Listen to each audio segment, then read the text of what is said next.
Wardrobe for the Bass Tour Anglers podcast is provided by Koppel Outfitters. Go have an adventure. Visit them online at www.koppeloutfitters.com and on social media at Koppel Outfitters. Looking for a global action camera that gives you that authentic point of view perspective? Well, look no further. Tacticam Fisheye has you covered at a price the other guys can't touch. Tacticam Fisheye, because that fish of a lifetime happens once in a lifetime.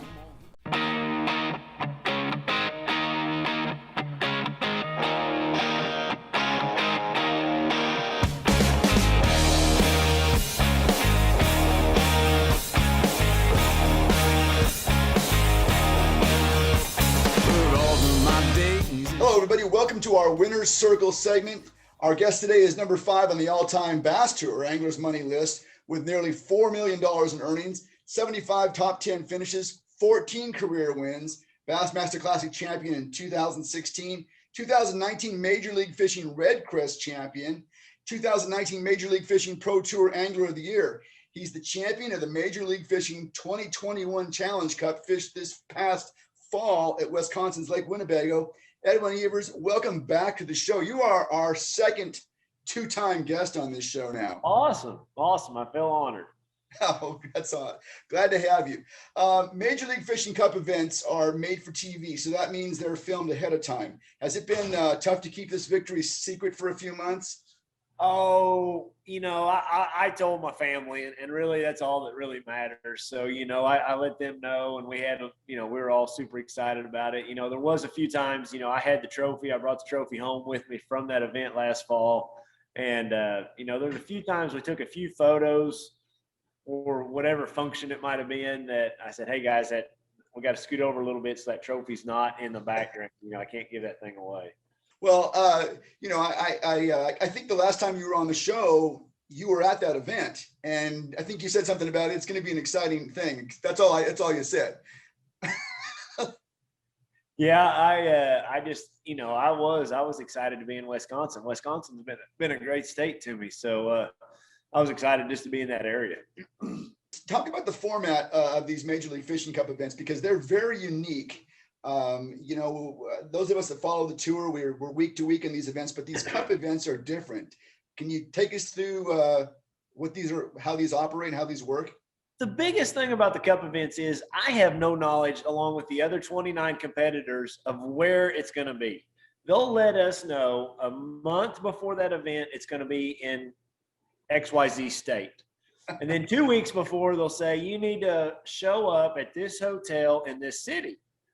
So you have no idea what lake you're fishing. You have no idea where you're going. And that's what I think really sets these apart. So when we get in that boat official's truck in the morning for the knockout round, there's 30 people. We have 3 knockout rounds, 10, 10, and 10.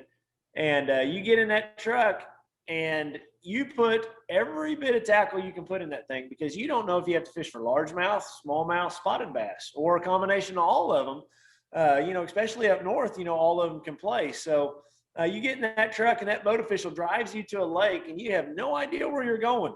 And you get at a boat ramp and you're like, oh, I've never been to this lake before, or maybe you have, and you look at the water, and it's just, that's the coolest thing about those cup events, that they're just completely, we don't know where we're going. So it really relates with the weekend angler that maybe hadn't been fishing out there in a month or two, that they're going out to the lake for the first time trying to figure it out. That's exactly what we're doing. We're going to a lake we've never seen before.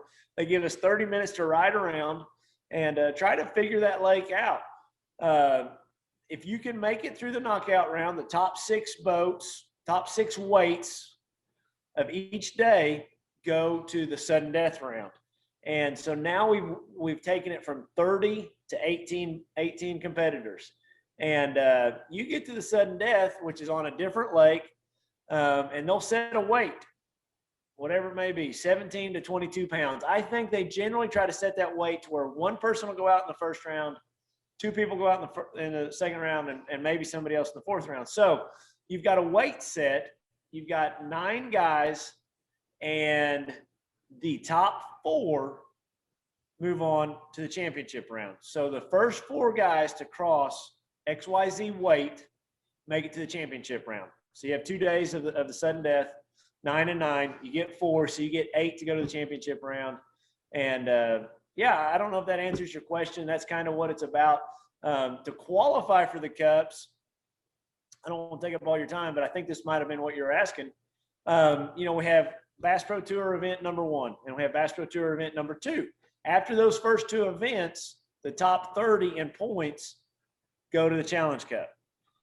Then you have Bass Pro Tour stop number 3 and Bass Pro Tour stop number 4. The top 30 guys just in those 2 tournaments. I could have bombed in the first 2, but then my 3rd and 4th tournament was really good, and I'm in the top 30 of the points in those 2 tournaments. Then I'd make the Heritage Cup, and so on and so on. So that's how we get the anglers for each cup, is cumulative points of every 2 events.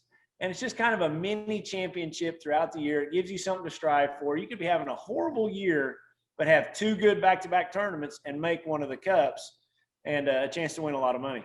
Okay, so that's a really good description of this, because so there are 4 cup events. You got Challenge, Heritage, Patriot, and Summit.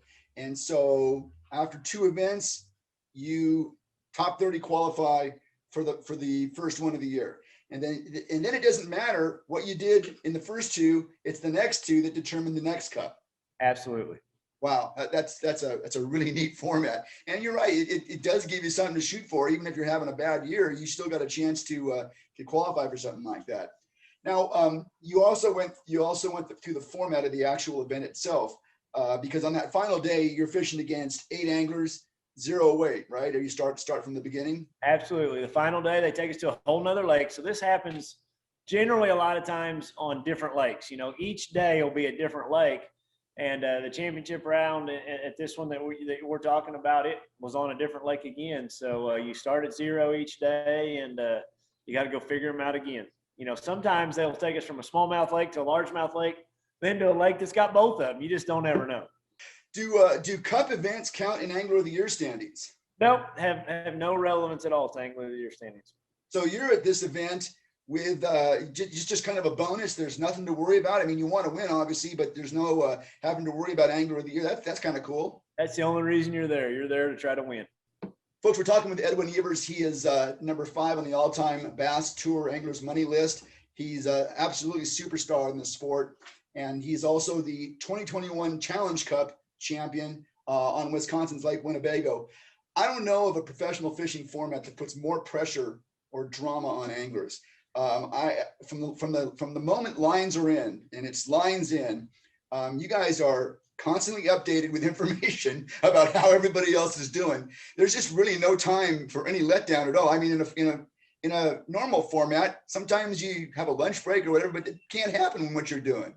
No, it's really neat because you know exactly if you're doing something right or if you need to change up your strategy. And I can't tell you how many times in my career, I thought the fish weren't biting at all. Then you come in at the end and you see the weigh in and everybody's caught them. Well, in Major League Fishing, somebody's always catching them. And it's made me, in my 20-year career, a much better fisherman over the last 6, 7, 8 years that I've been fishing Major League Fishing with that score tracker. It's just amazing how much better it's made me.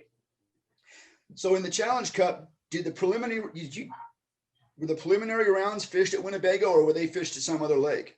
No, the first round was at Huygen, which is up above Winnebago. Then the next round was at Butte des Morts, another lake a little bit different. And then the final day was on Winnebago. Okay. So what did you know about Winnebago going into that final day? You made it into the final 8, and you found out where you were fishing the day of the event, right? You find out when they drive you to the boat ramp. So And did you know anything about this lake? when we got to that boat ramp, I was so ecstatic because we had a Bass Pro Tour event the previous year on Winnebago. I didn't do very good, but I have fished Winnebago filming and fun fishing, just in the different times that I've traveled up to Sturgeon Bay, I'd stop off there and fish. And it was just, I was super excited at the boat ramp when they said, we're going to Winnebago, because nobody expected Winnebago. They all thought they were going to take us to Big Green Lake or who knows where. And when we showed up at Winnebago, I was ecstatic. So now let's talk about the experience in those preliminary rounds. you didn't win any of the preliminary rounds. You survived them basically. You got to survive. You try to learn from each one. The first day on Poygan, I was pretty stubborn. I tried to make the main lake dock on point deal work. I caught just enough to make it. The second sudden death round, I led it all the way up to the final few minutes. Takahiro went out about 5 minutes before I did. Then I went out second in that event. Caught him off a shell bed there. Completely different fishing kind of offshore, but shallow. Caught mainly smallmouth.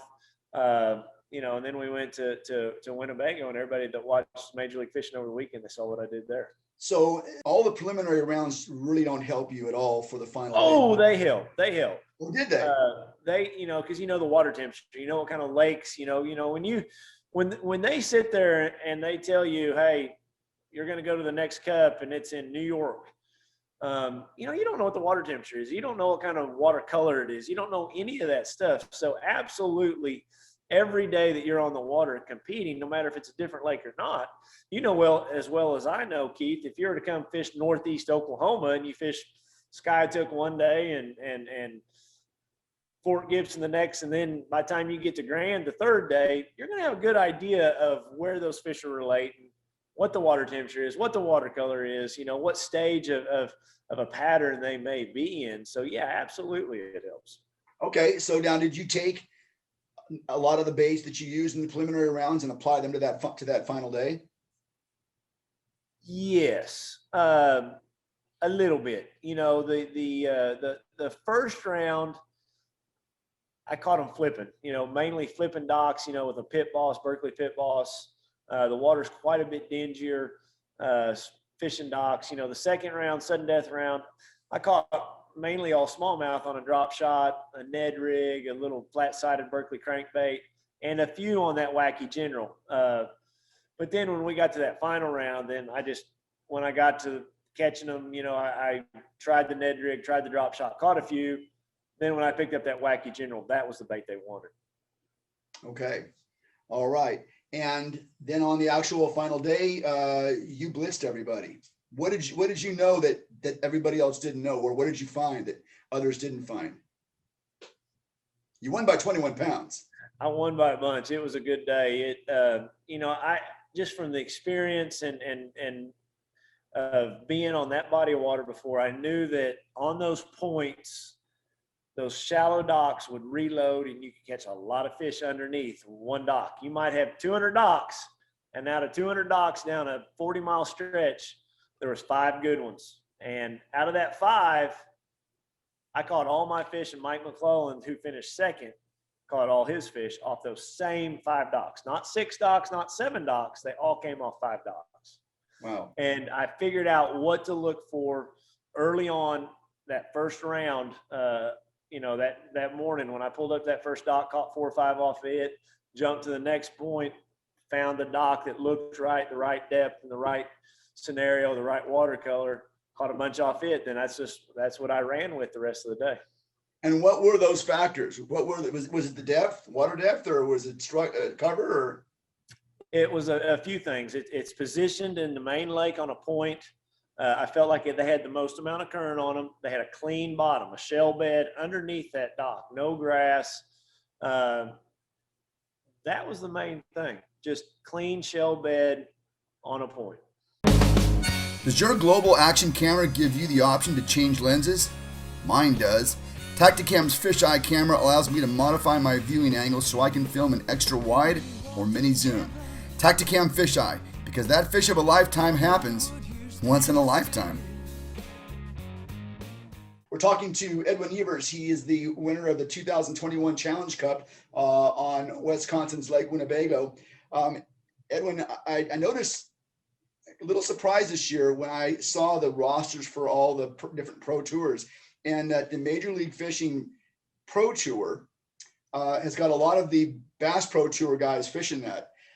It seems like there's a lot of them fishing that. I didn't expect to see as many jump into that as they did. Strong field. I was wondering, did you have any thoughts about doing this yourself, or is one tour enough? As a professional angler, I've always wanted more events to fish, more high level big money events to fish. So yes, I did think about it, but with the start of my YouTube channel 1 year ago here in about another month, will be a 1 year anniversary. It consumes me. I'm really enjoying this YouTube channel. It's an opportunity that I can teach a lot of other anglers, young anglers, old anglers, different techniques, different times of the year. And it just requires a lot of time. So I've been working super hard on that YouTube channel, and with the success that it's having, I elected not to fish the Major League Fishing Big Five and just continue to focus on that YouTube channel. I'm sorry I didn't mention that earlier. I needed to make sure everybody knows this. If you have not seen Edwin Evers' YouTube channel, the Project E is absolute top-notch content. You were doing one recently where you were following the fish from the back of a creek all the way out. It's fascinating stuff, just absolutely fascinating stuff. And you come back and you check it later and you check it later. It's good stuff. What is that the plan to go forward, is just to create more content like that? And absolutely, just fish, all across the country. It's not just Oklahoma based, from wherever I traveled, and I just got back from Texas, filming a bunch down in Texas. And, I filmed out in South Carolina here a month or two ago. So I'm traveling the country, filming it, and just really, really enjoying it. It's outstanding. Hey, is this planting season for pecans? Because you posting a lot about planting pecans. Hey, it was cold today. The high today was 24 degrees, and me and my son and my helper were out there, a friend of mine, and we were planting pecan trees today with ice hanging from everything. Like, I got my sleeve wet and it froze instantly, rock hard. But it's the best time. You want to plant those trees when it's absolute coldest and keep them from drying out. So, we had a really bad flood 2 years ago. Like a 500-year flood, and it wiped out some of my baby trees. So I'm in the process of trying to replace all those trees that I lost in that flood. If folks want to know more about the Edwin Evers Pecan Company, they can find that on your website, right? Absolutely. Yep. There's a link right there on edwinevers.com. Go right over to my website. We got some great chocolate pecans for Valentine's Day. It's I don't know that you can quite get them to you. You might be a day or two late with Valentine's Day, but we got some really good dark chocolate, milk chocolate, and white chocolate pecans for Valentine's Day. All right. Well, Edwin, thank you for being with us. It's always a pleasure to talk to you. Best of luck this season. We'll keep in touch, and who knows, we may see you back on here one of these days this year. All right, that'd be great, Keith. Thank you so much for having me on. All right, take it easy. Thanks. All right. Wardrobe for the Bass Tour Anglers podcast is provided by Koppel Outfitters. Go have an adventure. Visit them online at www.koppeloutfitters.com and on social media at Koppel Outfitters.